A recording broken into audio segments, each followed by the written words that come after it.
हरे कृष्णा। हमारे आज के इस पुराणों के पन्ने में हम लेकर आए हैं बड़ा ही विशेष टॉपिक।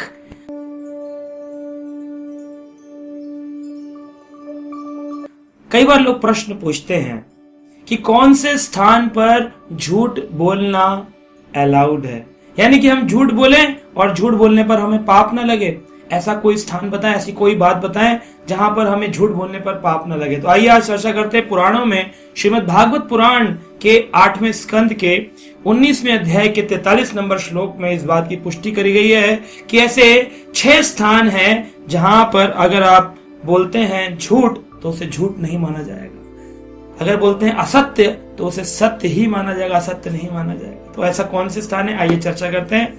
कहा गया स्त्रीषु नर्म विवाहे च वृत्ति अर्थे प्राण संकटे गो ब्राह्मण अर्थे हिंसायाम ना अन्यतम स्याय जुगुप्सितम। इसमें कहा गया स्त्रीषु, यानी कि स्त्री को प्रोत्साहित करने के लिए। कभी कभी पुरुष अपनी स्त्री को प्रोत्साहित करने के लिए कुछ बातें झूठ बोल देता है, लेकिन इसका मतलब ये नहीं कि पति जो है वो किसी के साथ घूमने गया है और पत्नी पूछ रही तुम लेट क्यों आ रहे हो, कह रहा है मैं इसलिए झूठ बोल रहा था ताकि झगड़े ना हो। नहीं, ये नहीं। तो इस झूठ का गलत उपयोग नहीं करना है। सिर्फ स्त्री को प्रोत्साहन देने के लिए अपना समय कहीं और लगा रहे हैं, दोस्तों के साथ मदिरा पान के लिए गए, घर आके कह रहे हैं मुझे ऑफिस में बहुत जरूरी काम था, बोले जी घर बचाना है ना, ऐसा नहीं करना है। इसका मतलब है सिर्फ उसे प्रोत्साहन देने के लिए कि वो भक्ति के मार्ग में आगे बढ़े, मेरे घर में क्लेश ना हो। प्रोत्साहन देने के लिए, अब यहाँ ध्यान से सुनिएगा, प्रोत्साहन देने के लिए। इसको मिसयूज मत करिएगा, पाप लग जाएगा, बड़ा भयंकर पाप लग जाएगा। तो प्रोत्साहन देने के लिए कर सकते। दूसरा, नर्म विवाहे चा, यानी कि दो लोगों का जब विवाह होता है पुरुष स्त्री का, तो उसमें कुछ लोग कभी कभी थोड़ा सा झूठ बोल देते हैं ताकि रिश्ता सेटल हो जाए, लेकिन इसमें बहुत बड़ा झूठ बोलना अपराध है। सच में झूठ है वो नहीं बोलना चाहिए, बहुत बड़ा पाप हो जाएगा। कितना झूठ बोल देना चाहिए, इतना सा झूठ बोल सकते हैं कि भाई लड़की की हाइट है 5 फुट, लेकिन वो कह रहे हैं जी अगर काश 5'1" होती तो हम विवाह कर लेते, लड़की तो बहुत सुंदर है, इसके अंदर सारे गुण हैं, लेकिन हाइट थोड़ी 1 इंच कम है। तो आदमी कहते नहीं जी वो लग रहा है देखने में है 5 फुट 1 इंच की। तो आदमी कहता अच्छा हाँ लंबी हील पहना तो 5 फुट 1 इंच। इस तरह से इस चीज को, इस 1 इंच के कम हो जाने ज्यादा हो जाने से किसी की सेहत पे कोई फर्क नहीं पड़ता, क्योंकि मेनली तो रिश्ता गुणों के आधार पर हुआ है, स्वभाव के आधार पर हुआ है, इसलिए इसको स्वीकृति दी गई। लेकिन अगर कोई व्यक्ति ये बोलता है कि नहीं जी लड़की अनपढ़ है, और बोलते हैं जी बहुत पढ़ी लिखी है, PhD करी हुई है। जैसे एक बार एक घर में लोग देखने आए लड़की वाले, तो लड़के वालों ने कहा जो कुछ भी पूछेंगे उसको बड़ा चढ़ाकर बताना, बड़ा चढ़ाकर बताना। तो उन्होंने पूछा बेटा स्कूटर से जाते होगे नौकरी करने, कहा नहीं जी इसके पास तो बड़ी गाड़ी है। अच्छा तो तनख्वाह तो 50,000 होगी। 50,000? अरे 1 लाख। अच्छा तो तुम्हारी कंपनी भारत की है? अरे भारत की है, विदेशों में भी इसकी कंपनी की ब्रांचेस है। अच्छा फिर उसके इतने बच्चे को खांसी आ गई तो पूछा अरे खांसी हो रखी है? तो कहते नहीं जी खांसी नहीं है, टीबी हो रखा है, टीबी। हर चीज बड़ा चढ़ाकर बता रहे थे। तो ये झूठ होता है, छोटा सा झूठ जिससे रिश्ता न टूटे, उस चीज को स्वीकृति दी जाती है। बड़े बड़े झूठ बोल देना शादी विवाह में वो भी पाप है। इतना बोल सकते हैं जितना हमने बताया। नर्म विवाह है, विवाह टूटे ना, उसको बंधन बन जाए, बेकार की चीज पर ना टूट जाए, इसलिए इसको अलाउ किया गया। दूसरा वृत्ति अर्थ है, यानी धन कमाने के लिए। अब सारी दुनिया तो धन कमाने के लिए झूठ बोल रही है, आप कहेंगे तो शास्त्रों में मिल गया, मजे आ गए, झूठ बोलो दबा के झूठ बोलो। कितना धन का वृत्ति अर्थ, इसको सुनना चाहिए। इसीलिए भागवत पुराण, इनको समझने के लिए हमें किसी पुराण भागवत व्यक्ति की जरूरत है। वृत्ति अर्थ का मतलब है कि 10 रुपए का आपने सामान खरीदा और आपने उसको बाजार में 12 रुपए का बेचा, तो आपने 2 रुपए कमाए।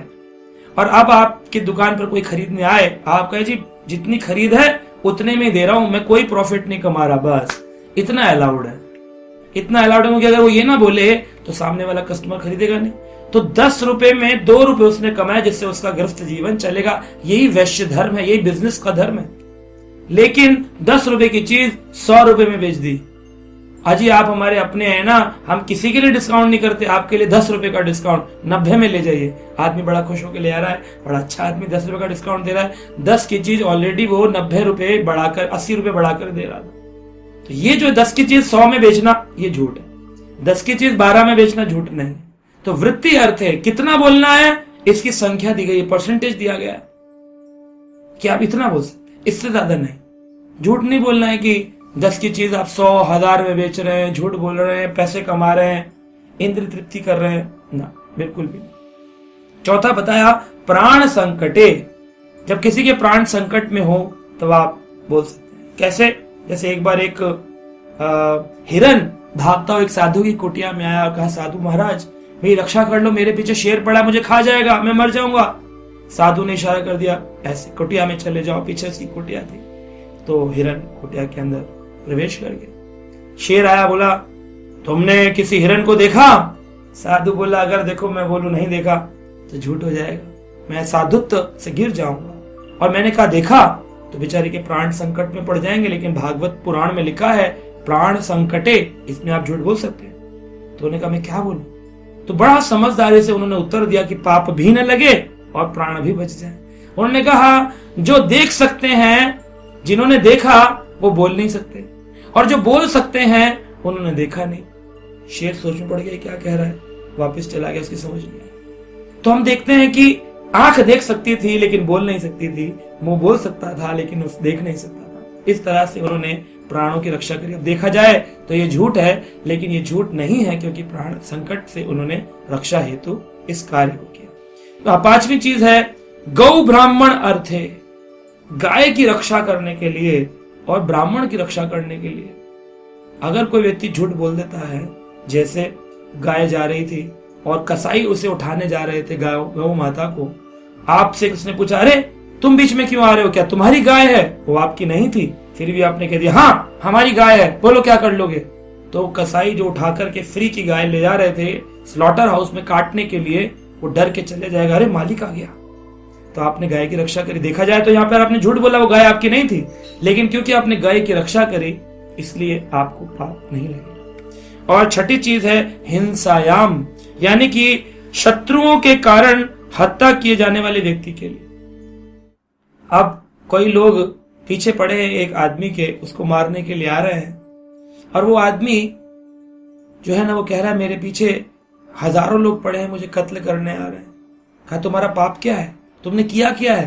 कह रहे मुझे नहीं पता, लगता है धर्म युद्ध हो गया है। बिना किसी बात के एक दूसरे को सिर्फ शक्ल देखकर, माला देख करके मार रहे हैं, तुम मेरी रक्षा कर लो। तो आकर के दूसरे धर्म के लोगों ने पूछा क्या तुम्हारे घर में कोई व्यक्ति छुपा है? नहीं, लेकिन वो छुपा था। हाँ, लेकिन ये कहा हिंसायाम, कभी हिंसा हो रही हो जिसका कोई बेसिक लॉजिक ना हो कि क्यों मार रहे हैं, धर्म युद्ध हो गया जी, दो लोगों में झगड़ा हुआ, पूरे भारत में पूरे विश्व में झगड़ा हो रहा है।